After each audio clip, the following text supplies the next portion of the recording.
Hey gamers, got a question for you today. Rule books. What do you hope they have in them?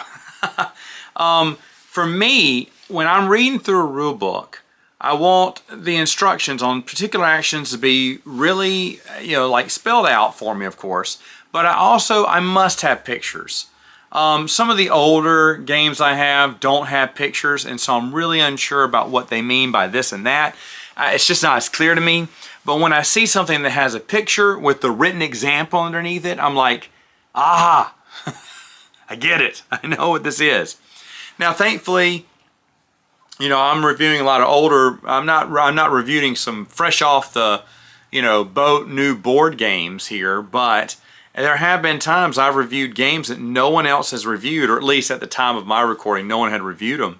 And I really had to study those rule books, and I was getting so frustrated at some of them that just didn't have. I really wanted, when they're explaining some complex action or mechanic, just give me a picture and give me the examples and let me understand that. Rule books don't have to be all that complicated. In fact, I'm really confused as to why some people still to this day put out bad rule books. It just shocks me to this day. Some of the rule books, and someone just told me he got a Kickstarter in about a year ago, and the rule book was atrocious.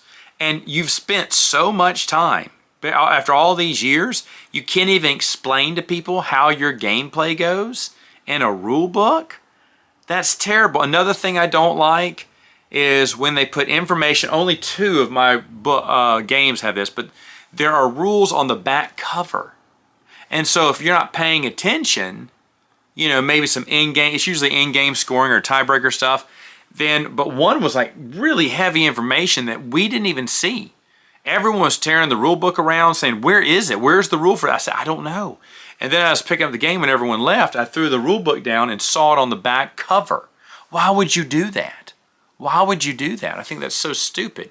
But anyway, I want to ask you, what do you look for when or do you even look at rule books? Maybe you just go do a video. I try to do a video online. There's certain reviewers I really like, and if one of them have done a review, I'll definitely watch their review.